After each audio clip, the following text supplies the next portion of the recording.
땅이 크고 사람이 많은 나라가 큰 나라가 아니고 위대한 인물이 많은 나라가 위대한 나라가 되는 것이다.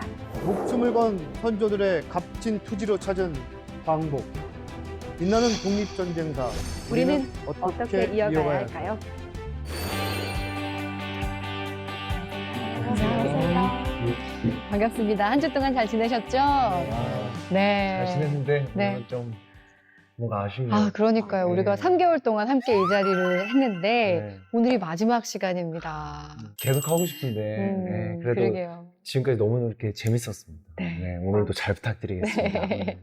시간이 진짜 너무 빨리 지나가는 것 같아요. 이렇게 딱 잡고 싶어요. 근데 저는 개인적으로 참 의미 있다고 생각이 되는 게 우리가 처음 만났던 게 정말 추웠던 겨울에 서대문 형무소에서였거든요. 맞아요. 나라를 잃은 이야기로 시작을 했었는데 이제 봄이 되고 이 광복을 맞은 이야기를 할 수 있다는 것이 참 감사하다는 생각을 하게 되는데요. 아, 마지막 시간이긴 하지만 아쉬워도 복습은 해야죠. 네. 지난주 기억나세요? 기억이 나는데 네. 광복군의 독립전쟁, 미국 OSS와 합작을 해서 독수리 작전을 계획을 하죠. 네, 일제 항복으로 그게 실현이 되지는 못했지만 광복군 정진대를 편성을 해서 국내 진입 작전을 추진을 하게 됐습니다. 네. 네. 또 광복군은 확군과 건군 계획을 가지고 있었죠. 엄혹한 현실로 실현되지는 못했지만 군맥은 이어진다고 오늘 관련돼서 이야기해 주신다고 하셨었어요. 맞습니다. 이렇게 광복을 맞이하게 된 건데요. 우리 대한민국에 과연 어떤 변화가 찾아오게 될까요? 으라차차 독립전쟁사. 드디어 잃었던 빛을 되찾은 광복을 맞이했습니다. 정말 소중한 순간인데 으라차차 한국 독립전쟁사의 마지막 시간이거든요. 함께해 주실 스페셜 게스트를 소개하겠습니다. 한시준 독립기념관 관장님 모셨습니다. 안녕하세요. 안녕하세요. 반갑습니다.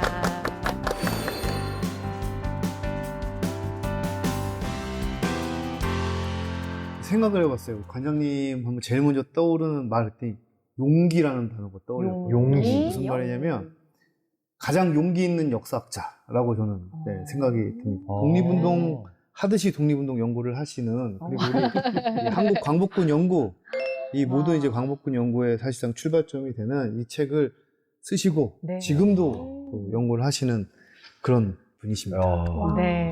오늘 마지막 시간인 만큼 저희가 귀한 분을 모신 거네요.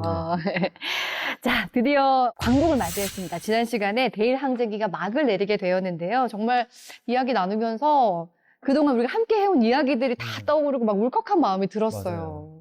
근데 당시에 국민들은 오죽했을까 싶어요. 모두 너무너무 기쁘지 않았을까요? 네. 제 기억에 모두들 거리로 뛰쳐나와서 태극기를 막 흔들던 그런 사진이 본 적 있었던 것 같아요. 네. 네.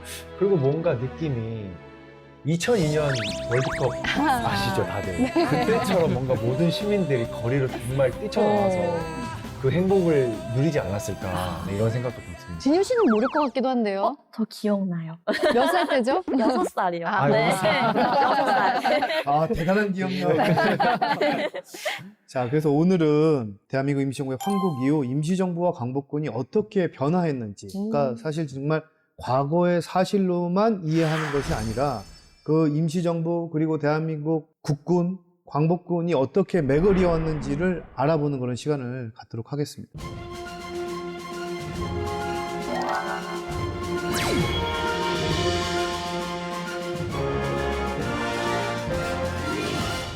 마지막 시간 역시 굉장히 기대가 됩니다.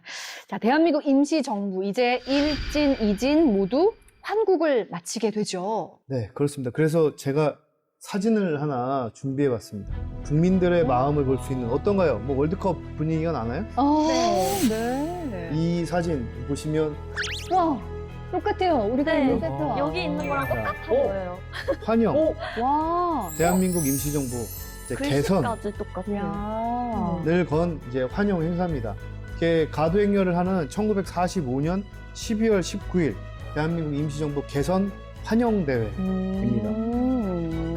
사실은 대한민국 임시정부를 환영하는 그 준비들이 1945년 8월 26일에 본격적으로 움직임이 일어납니다. 임시정부 환국준비회라고 하는 것이 만들어져서 아직 돌아오지 못하고 있지만 우리가 미리 준비해야 되지 않느냐라고 하는 민족주의 진영에서의 다양한 모습들이 일어나게 되고 대체로 이제 국내외에 있는 동포들이 임시정부의 조속한 환국을 지지하면서 이런 환영의 마음가짐들을 이제 다져나가고 있었던 것이죠.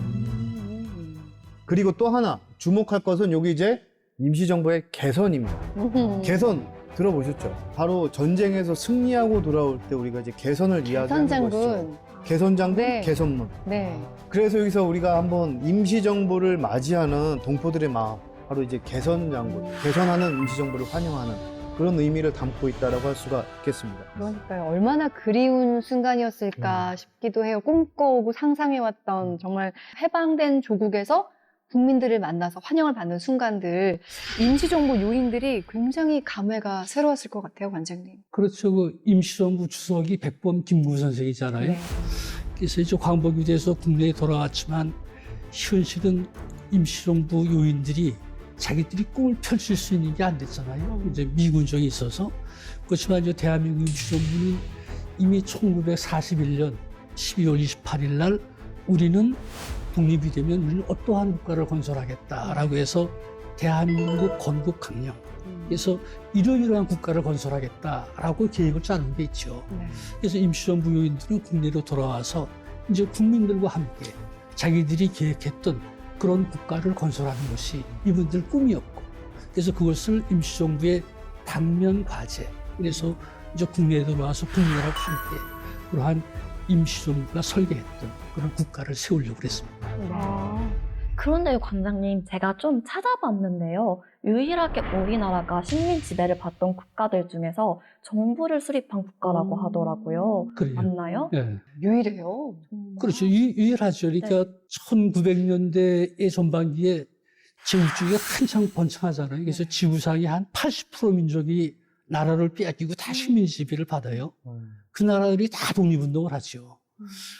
우리도 이제 그 중에 하나고. 근데 그 독립운동 과정에서 우리처럼 대한민국이라고 하는 국가를 세우고 또 임시정부를 수립하고 이래서 독립운동을 한 민족은 우리 한국밖에 없습니다. 네. 뿌듯하네요, 진짜.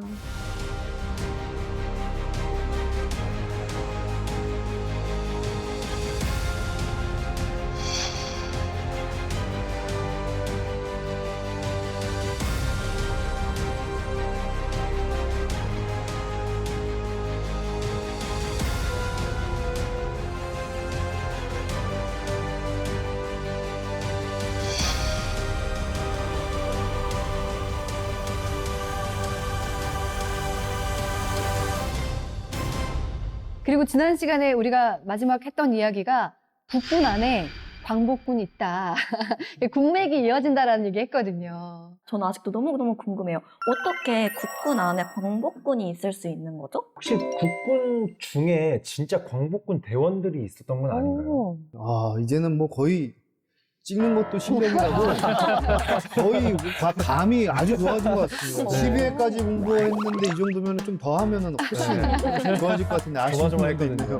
네. 1946년 5월 16일에 광복군 복원선언 발표와 함께 광복군은 해산이 됐죠. 그런데 이게 어떻게 해서 국군 창설로 연결이 된 건지 설명 좀 부탁드릴게요, 관장님. 지금 대한민국의 군대를 국군이라고 그러잖아요. 네. 그 대한민국 임시정부의 국군이 바로 광복군이죠. 근데 이제 해방되고 나서 저 국군을 창설하는 문제가 생겼어요.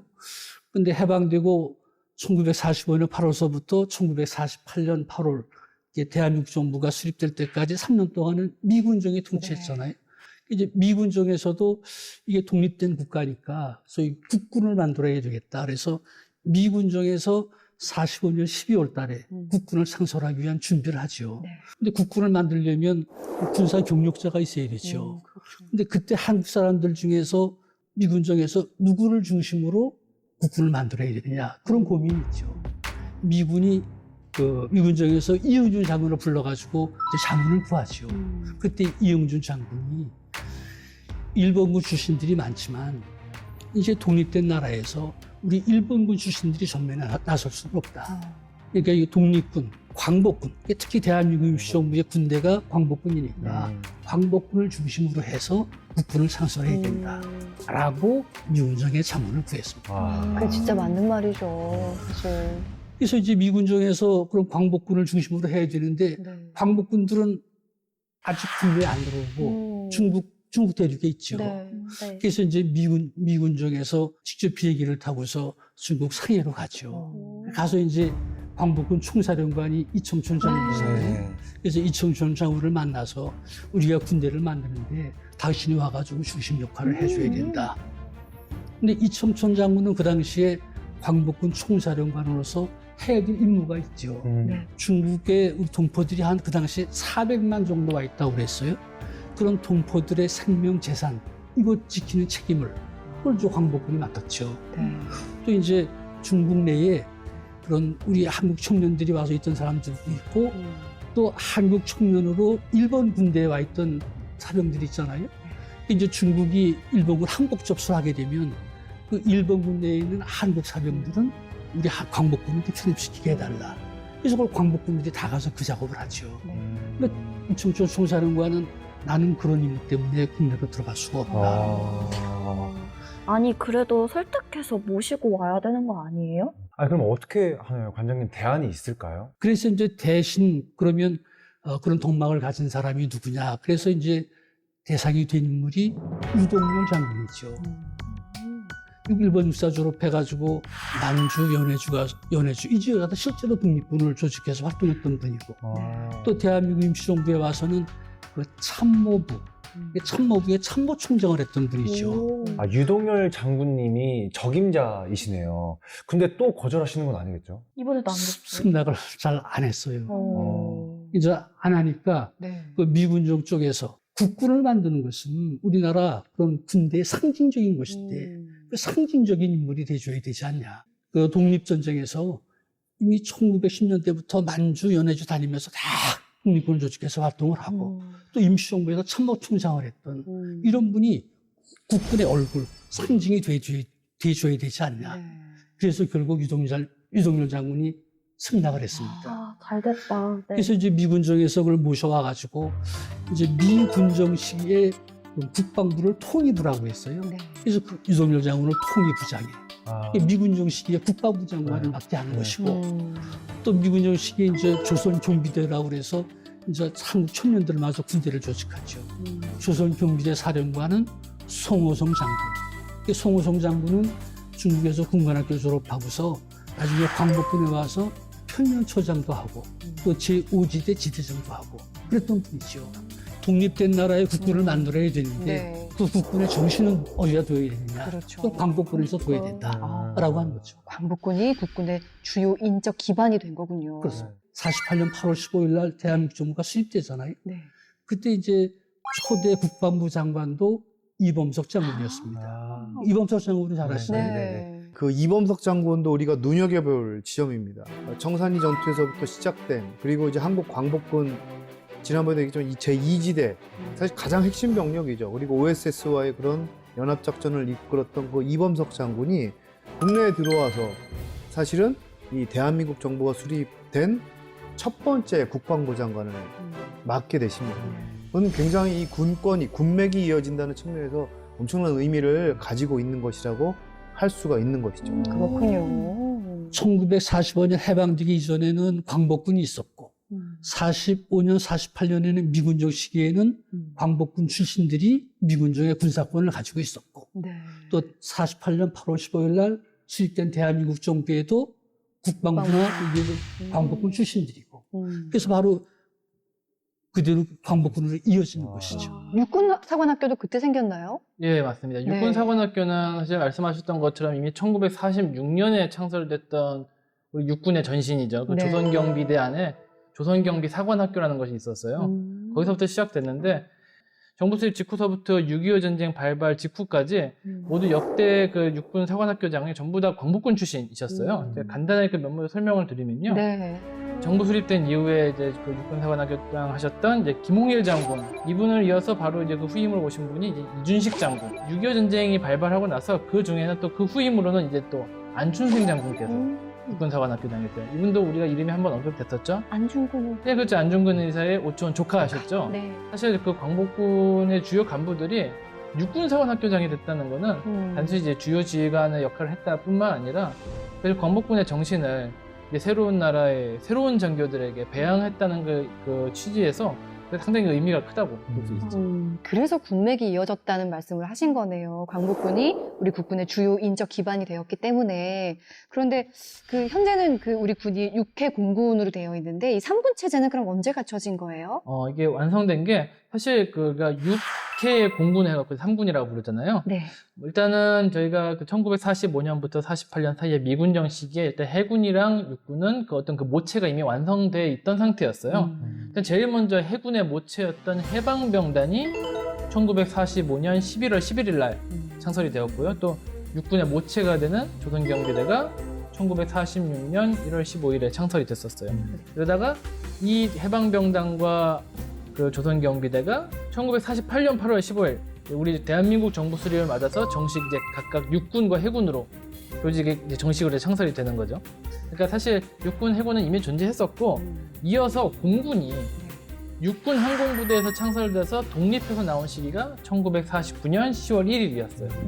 그러니까 1945년 해방 직후서부터 1949년 이 4년에 걸치는 시간 동안에 점차적으로 우리 육군, 해군, 공군이 이제 창설이 되었던 거예요. 이렇게 말씀을 들을수록 관장님 우리 대한민국 국군의 뿌리가 광복군이 맞구나 하는 생각이 들어요. 그러면 이게 국군이라고 하는 게 가장 기본적인 임무가 국가를 수호하는 거잖아요. 네. 이게 국가를 수호하는 것인데 대한민국 국군은 대한민국이라고 하는 국가를 수호하는 것이고 네. 또 대한민국 임시정부도 대한민국이라고 하는 국가죠. 그 국가를 수호하기 위한 군대로 광복군이 있었고 네. 또 그 전에 독립군도 그렇고 또 더 쉽게 얘기하면 의병 같은 경우 그 당시 대한제국인데 일본이 침략을 해오니까 그 일반 백성들이 나라를 지키고자 스스로 군대를 만들어서 일본하고 싸웠잖아요. 국가를 수호하기 위해서 임무를 수호한 것이죠. 그래서 국군의 주요한 임무는 국가를 수호하는 것인데 의병, 독립군, 광복군, 지금 대한민국 국군도 마찬가지죠. 그래서 우리나라 대한민국 국군의 뿌리가 의병서부터 독립군, 광복군, 국군 이렇게 이어지는 것이죠. 어떤 면에서 보면 이렇게 우리에게 빛나는 긍정적인 역사가 있음에도 불구하고 우리가 제대로 못 찾아봤던 거죠. 우리 독립전쟁사 자체도 마찬가지입니다. 어둡게 볼 것이 아니라 빛나는 역사로 얼마든지 볼 수 있는데 마음가짐의 문제가 아닌가 이런 생각을 또 해보게 됩니다. 맞습니다. 그래서 저희 프로그램 제목이 으라차차 독립전쟁사잖아요. 저희가 사실 설명을 드린 적이 있나요? 네. 이게 으라차차가 이 근육, 말통 얘기하는 맞아요. 거거든요. 우리가 암울하게 기억하지 말자라는 거죠. 네. 맞아요. 우리의 독립전쟁은 암울한 역사가 아닌 맞아, 이겨내고 극복을 하고 그래서 발전한 역사라는 점. 이런 방향 맞나요? 방향 원장님 그죠? 괜찮나요? 네. 그렇죠. 이게 정확한 거죠. 네. 그러니까 지금 우리가 이제 독립운동의 역사를 많이 연구하고 또 국민들도 많이 알고 또 우리 독립기념관도 짓고 그랬잖아요. 근데 독립운동의 역사를 공부하고 독립기념관을 봐도 야, 우리가 독립을 우리가 찾은 거다라고 하는 생각을 언론도 못 갖잖아요. 근데 이제 이렇게 참 우리 지금 방송처럼 일제한테 나라를 뺏겼을 때 우리가 나라를 찾기 위해 독립운동을 했잖아요. 네. 다른 국가들 물론 뭐 약간의 도움이 있었지만 한국 민족을 위해서 한국 민족을 독립시켜주기 위해서 싸운 경우가 없죠. 우리가 빼앗겼으니까 나라를 찾기 위해 싸운 것이죠. 그래서 결국 나라를 찾지 않았습니까? 그래서 이 독립운동이라고 하는 것을 그냥 우리가 일본한테 당한 거. 이게 제일 처음에는 일본의 식민지 지배가 어떻고 제일 처음 시작은 그랬어요. 그러니까 당한 역사를 먼저 연구를 하고 그랬죠. 그래서 독립기념관에도 제일 처음에 일본한테 뭐 고문하고 그런 걸 전시해 놨잖아요. 그러니까 우리 독립운동은 당한 역사가 아니라 당했지만 그것을 이겨낸 것이죠. 그 이겨낸 역사를 말씀하신 거죠. 그렇게 박수 한번 칩시다. 이러면서. 정말요. 진짜 우리가 오늘 종합 선물 세트로 이 시간을 준비했다고 말씀을 드렸는데 우리 네. 한국 독립전쟁사를 통해서 꼭 알아두어야 할 이겨내고 발전한 역사 한번 좀 짚어보면 좋을 것 같아요. 관장님 어떤 게 있을까요? 우선 우리가 독립전쟁사 그러면 일본하고 싸운 것만 알고 있잖아요. 근데 우리가 독립전쟁 과정에서도 우리 민족은 살아있었고 또 우리 민족은 우리 민족 나름대로 역사를 변화시키고 발전시켰죠. 지금 우리가 대한민국이라고 하는 나라에 살고 있잖아요. 네. 또 우리가 지금은 국민이 국가의 주인인 시대에 살고 있고 민주공화제 체제에 살고 있잖아요. 바로 대한민국은 1919년 4월 11일 날 중국 상하이에서 대한민국이라고 하는 국가를 세우고 네. 임시정부를 수립을 했죠. 이게 1919년 대한민국이라고 하는 국가가 세워졌다고 하는 걸 잘 생각을 못해요. 그것은 우리가 1919년 3월 1일 날 오등은차에 조선의 독립국인가 그랬잖아요. 우리는 지금 일본의 나라 뺏겨서 식민지 지배지만 우리 민족은 일본 식민지 지배 인정하지 않는다. 우리는 독립국이다. 그리고 그 독립국으로 세운 것이 대한민국이죠. 그 대한민국이라고 하는 국가를 운영하기 위해서 임시정부를 세운 것이죠. 그 정부 이름을 임시정부라고 그랬습니다. 근데 이제 그걸 우리가 독립운동 과정에서 세운 것을 국가라고 생각 안 하고 정부라고 생각하잖아요. 근데 국가와 정부는 다르죠. 지금도 우리는 대한민국이라고 하는 국가인데 지금 정부 이름은 문재인 정부잖아요. 그 전에 정부는 박근혜 정부고 박근혜 정부 때도 나라는 대한민국이죠. 네. 또 그 전에 이명박 정부도 나라 이름은 대한민국. 그다음에 뭐 참여정부, 문민정부 그랬죠. 그래서 국가는 변하지 않지만 정부 이름은 변하죠. 1919년에 대한민국을 세우고 그 정부 이름을 임시정부라고 그런 거죠. 그래서 우리가 대한민국이라고 하는 국가에 살게 된 것은 이미 독립운동 시절에 대한민국이라고 하는 국가를 세웠다. 네. 또 대한민국이 세워지면서 역사가 군주가 주인이었던 역사가 국민이 주인인 역사로 바뀐 것이고 전제군주제가 민주공화제로 바뀐 것이죠. 네. 그래서 우리가 지금 대한민국이라고 하는 나라 국민이 주인인 시대 민주공화제 시대에 살게 된 것은 그 독립운동 시절에 독립전쟁을 통해서 얻어진 것이죠.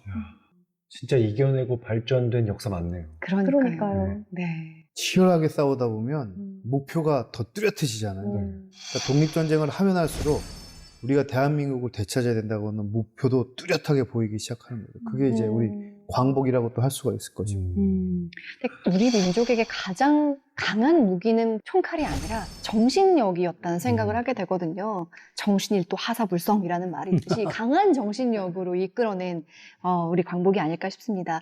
대한제국군에서 독립군, 광복군, 국군에 이르기까지 그 정신, 나라를 지키기 위한 정신, 바로 독립정신 아니겠습니까? 그렇죠. 그게 독립정신이죠. 네. 독립정신이라는 게 말 자체는 쉬운데 의미는 사실 딱 잘 안 와닿는 것 같아요. 네. 독립정신이 뭐냐고 그러면 얼른 대답하기가 어렵죠. 네. 쉽지 않습니다. 독립정신은 남이 불가능하다 라고 하는데 도전해가지고 가능을 창조해낸 게 독립정신이다. 이게 무슨 얘기냐면 독립전쟁에서 일본을 이길 수 있다. 그런 생각 하지 못했죠. 독립운동가들도 그런 생각 못했습니다. 그래서 그 독립전쟁이라고 하는 것은 일본이라고 하는 강한 적을 상대로 하는 것인데 독립전쟁을 한마디로 비유할 때 계란 가지고 바위치기다. 그렇게 비유를 해요. 계란 가지고 바위를 부수는 일이 불가능하잖아요. 그러니까 이제 그 일제 식민지 지배 기간 동안에 많은 사람들이 특히 지식인들이 일제한테 협력하는 길로 가버렸죠. 지식인들이 생각하기에 계란 가지고 바위를 부술 수 없는데 그건 무모한 짓이죠.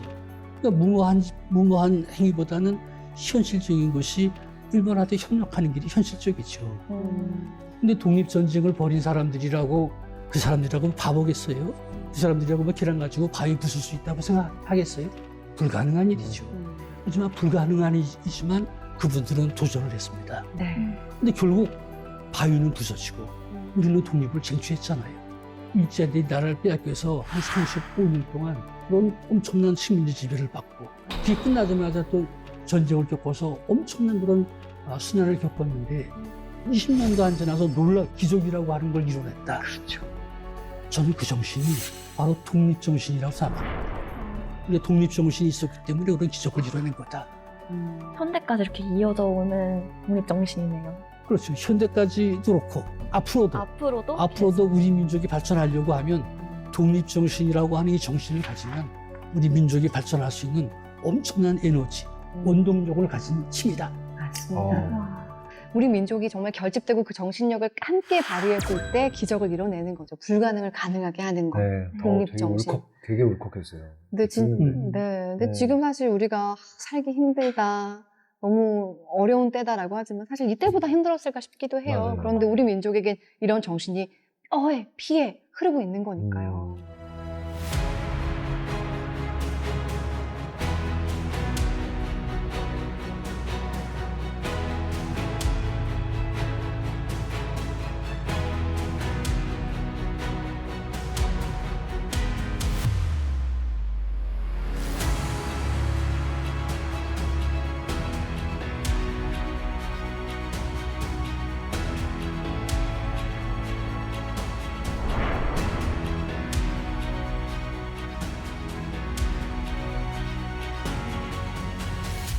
저는 사실 독립하면 제일 먼저 떠오르는 게 자주거든요. 네.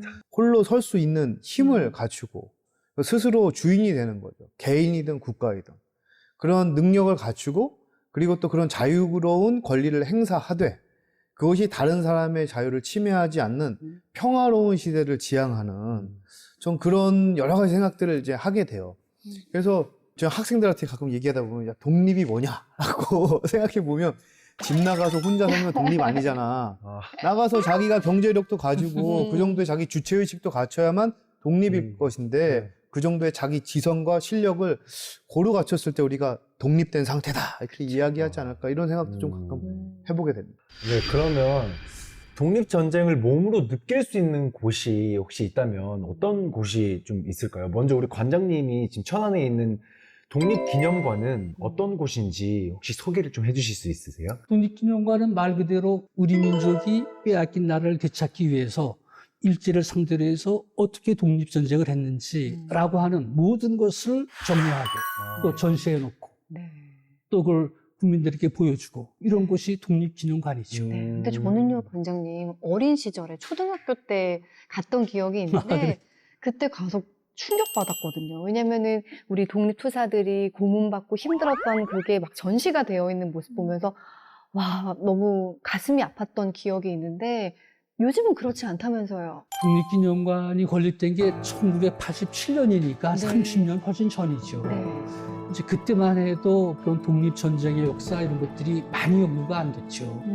그래서 초창기 때는 주로 일제가 우리나라를 어떻게 침략했는지라고 하는 일제 침략사가 중심이 돼 있었어요. 근데 이제 지금은 독립전쟁사 연구가 많이 돼서 우리가 이렇게 일제한테 독립전쟁을 해서 나를 차렸다. 그렇게 돼서 일제한테 당한 것보다는 우리가 이렇게 일본을 이겨내기 위해서 이렇게 싸웠다. 네. 이게 좀 중심이 돼서 독립기념관의 전시도 그런 식으로 많이 바뀌었습니다. 그렇군요.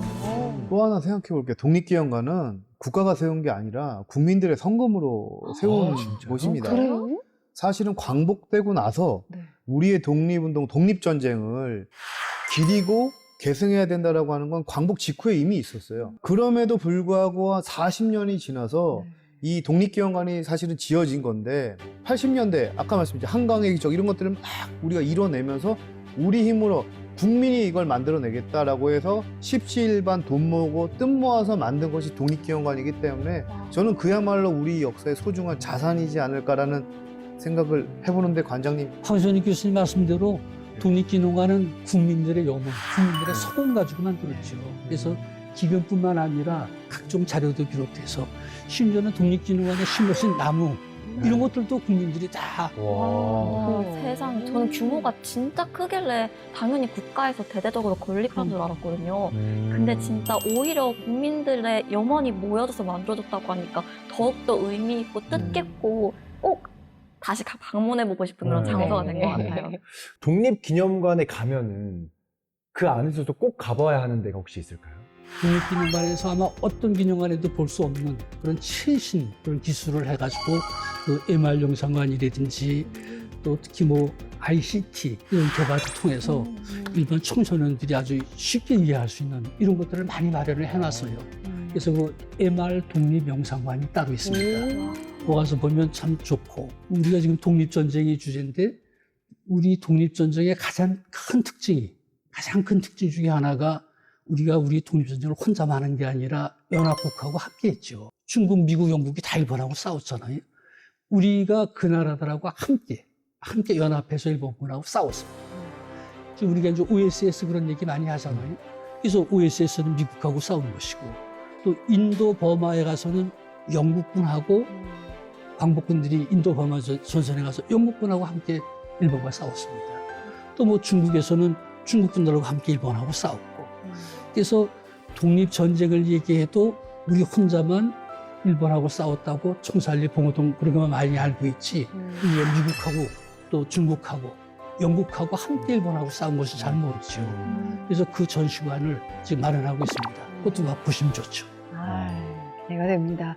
우리 관장님께서 말씀하신 독립기념관도 그렇지만 사실 우리나라 곳곳에 독립전쟁을 기념할 수 있는 공간들이 꽤 있잖아요. 좀 소개 좀 부탁드릴게요, 기자님. 제가 이제 근무하고 있는 전쟁기념관에도 독립전쟁사를 다루고 있는 공간이 있습니다. 그러니까 아마 관심 있으시다면 그쪽도 보시는 게 좋을 것 같고요.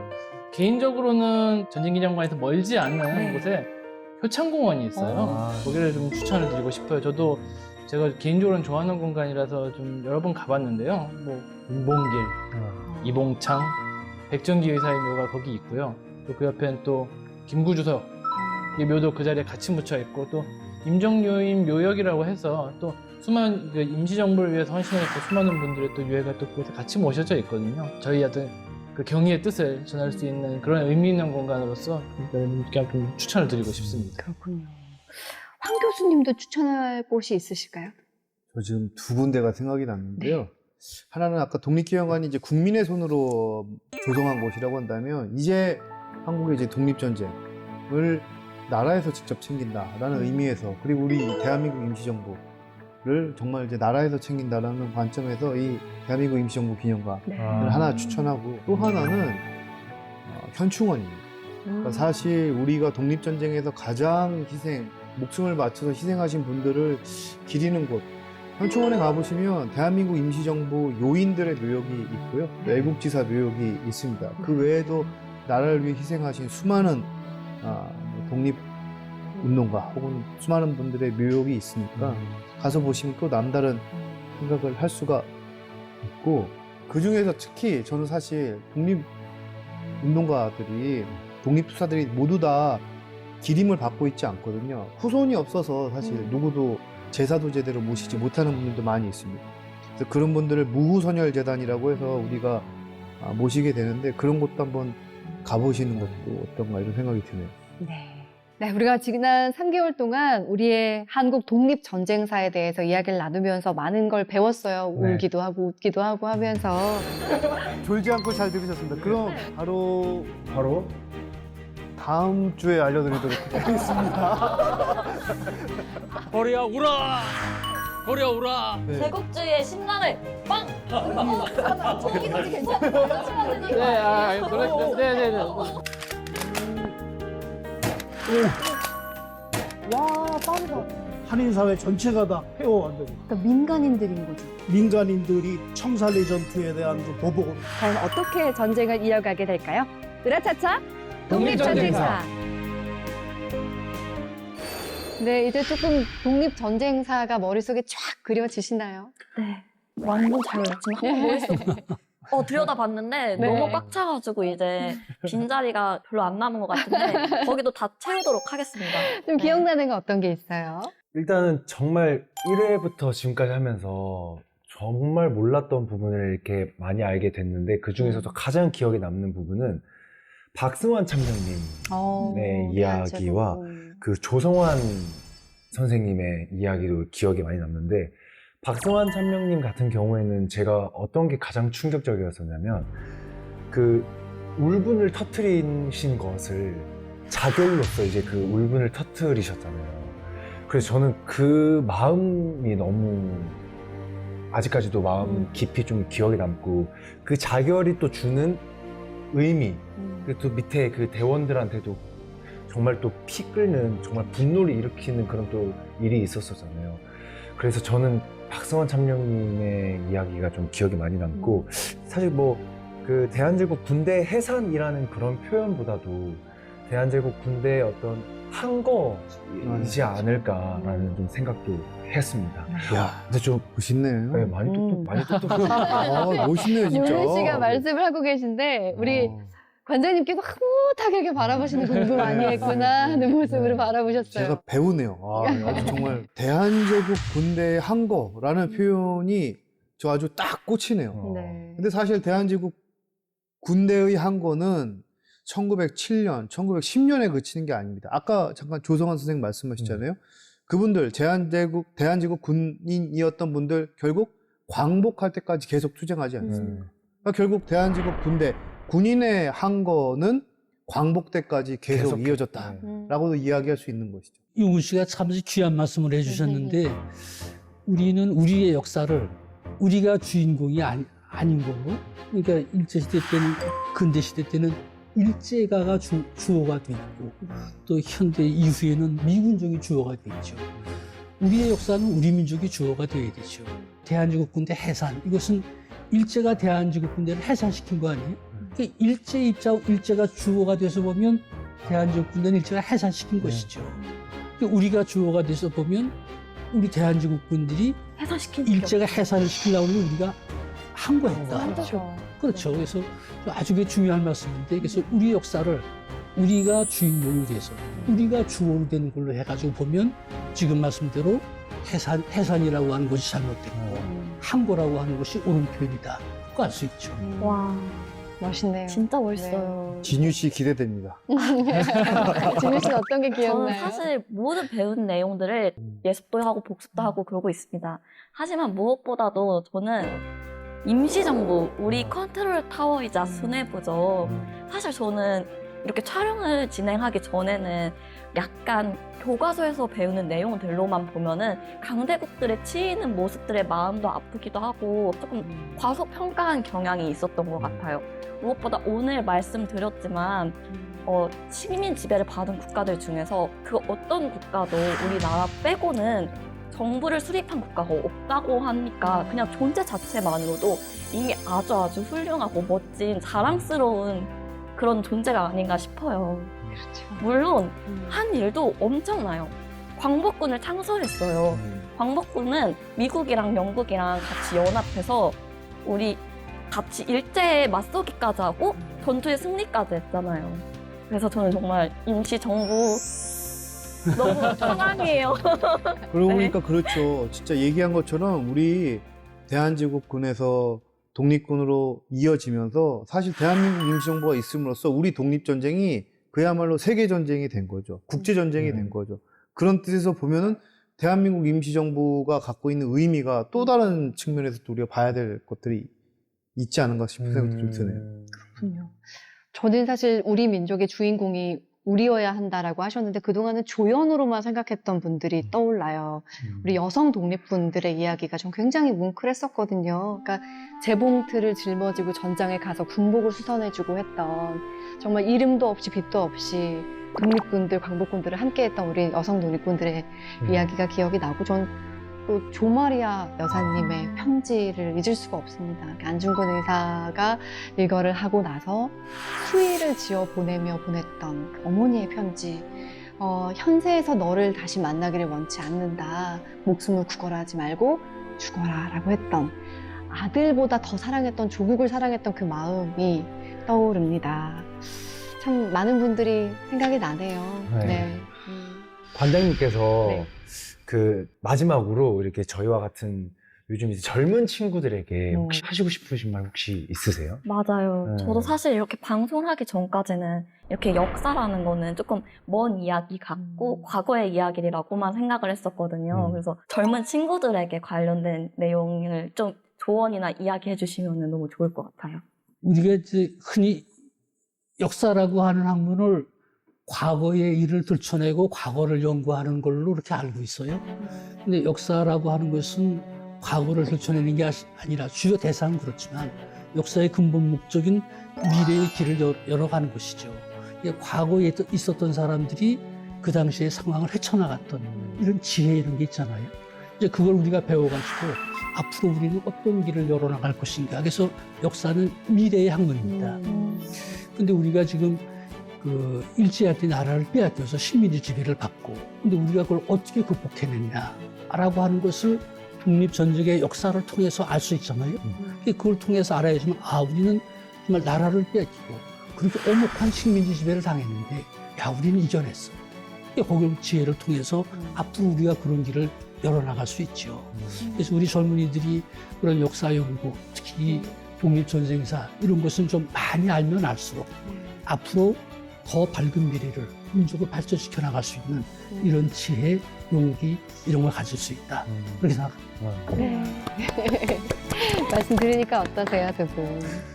불과 몇 개월 전만 하더라도 전혀 이런 역사에 관한 지식이 없는 아이였었고 아마 교수님들을 만나지 않고 이 프로그램을 하지 않았더라면 절대 앞으로도 몰랐을 내용이었을 수도 있다고 생각을 해요. 근데 저한테는 이런 너무 좋은 기회가 생겨가지고 반드시 알아야만 했던 그런 이야기들을 이 프로그램을 하면서 알게 돼가지고 프로그램한테 너무 감사하다는 말씀 드리고 싶고 그리고 지금까지 너무 좋은 설명을 해주신 우리 교수님들에게 너무 감사하다는 말씀을 꼭 전해드리고 싶습니다. 네. 감사합니다. 감사해요. 저도 너무너무 감사드리고 말씀하셨듯이 역사는 미래의 학문이라고 하셨잖아요. 그럼 역사는 계속 끊임없이 더 공부할 것들이 생겨나겠죠? 그렇죠. 이렇게 방송이 끝나고 나서도 계속 공부하고 저의 이 머릿속 그림을 더 키워나가도록 하겠습니다. 아마 성적을 평가했으면 두 분은 A 플러스를 받았을 그런 생각이 좀 드네요. 네. 네, 정말 사람의 인식을 바꾼다는 게 그 교육의 목적인 거잖아요. 전 사실 우리가 독립운동으로만 생각했던 우리의 역사를 독립전쟁으로 우리가 인식을 좀 바꾸게 되었다는 것 자체가 굉장히 큰 수확이었다는 생각이 들어요. 그러니까 독립운동도 정말 귀한 거지만 사실 고무신 신고 집신 신고 하게 될 것 같거든요. 근데 독립전쟁 하면 군화 신고 이렇게 우리가 주도적으로 할 수 있는 어떤 힘을 상징하는 것 같아서 많은 걸 배웠고요. 정말 말씀하셨지만 12회 동안 한 번도 빠지지 않고 함께 해주신 황선익 교수님과 고한빈 우리 학예사님도 그동안 우리 시청해주신 시청자분들이나 우리 준효 씨, 용훈 씨에게 해주고 싶은 말씀 있으실 것 같아요. 저는 사실 이번에 이렇게 촬영하면서 감동받았어요. 그래서 지금 할 말이 좀 없어질 정도인데 두 분의 말씀들이 너무 감동받고 그래서 앞으로도 이런 기회들이 더 많아져서 우리가 우리 독립전쟁을 더욱더 긍정적으로 또 더욱더 주체적으로 인식할 수 있는 기회들이 생겼으면 좋겠다라는 생각을 하게 됐습니다. 저는 독립전쟁에서 상당히 많은 모습들이 보여줬다고 생각을 해요. 각양각색의 영웅들이 존재를 했었고 그 영웅들은 꼭 우리 헐리우드 영화의 그 슈퍼히어로 같은 사람들은 아니었다는 거. 그 각자의 역할이 각자의 주어진 역할에 충실했으면 그것만으로 충분한 영웅이었다. 비범한 시대에 비범한 삶을 살았던 평범한 사람들의 이야기들을 우리가 충분히 봤다고 생각을 하고 또 이런 삶이 또 우리한테 또 용기를 주는 측면들이 있어요. 우리도 저렇게 살면 뭐든지 이겨낼 수 있다. 어떤 교훈들이 있었고 그런 교훈들을 여러분과 함께 나눌 수 있어서 3개월 동안 아주 행복했습니다. 네. 감사합니다. 정말 말씀하셨지만 평범한 사람들이 일궈낸 기적에 대한 이야기, 우리 독립전쟁사였습니다. 지난 3개월 동안 우리 과거 독립전쟁으로의 여행을 이제 마칠까 합니다. 그동안 시청해주신 여러분께도 진심으로 감사의 말씀을 드리고요. 우리가 마무리하면서 황 교수님께서 준비하신 게 있다고 들었어요. 여기 이제 보시면 이 태극기입니다. 네. 우리가 전에 한국광복군 서명문 태극기도 살펴봤잖아요. 네. 그래서 태극기라는 이 어떻게 보면은 아주 고귀한 것에 우리가 우리 염원을 한번 적어본 어떨까 이런 생각도 좀 해봤는데요. 어떨까 싶습니다. 너무 좋은 생각인 것 너무 같아요. 좋네요. 감히 저희가 여기에 네. 서명을 할 수 있는 네. 야, 좋은 기회네요. 네, 으라차차 독립전쟁사 우리 서명문 태극기를 만들어 보면서 그동안의 일정들을 마무리할까 합니다. 독립전쟁으로 만들어진 대한민국, 이 전쟁의 역사를 통해서 교훈을 얻고 앞으로 이를 바탕으로 나아가야 하는 것이 우리 현재를 살아가는 우리 국민들이 마땅히 해야 할 일이 아닌가 하는 생각을 하게 됩니다. 앞으로도 승리의 역사를 써나갈 대한민국을 위해서 함께 외치면서 마무리해볼까요? 으라차차 독립전쟁사! 네, 그동안 함께 해주신 여러분 감사합니다. 우리 이제 한번 써볼까요? 수고하셨습니다. 서명무대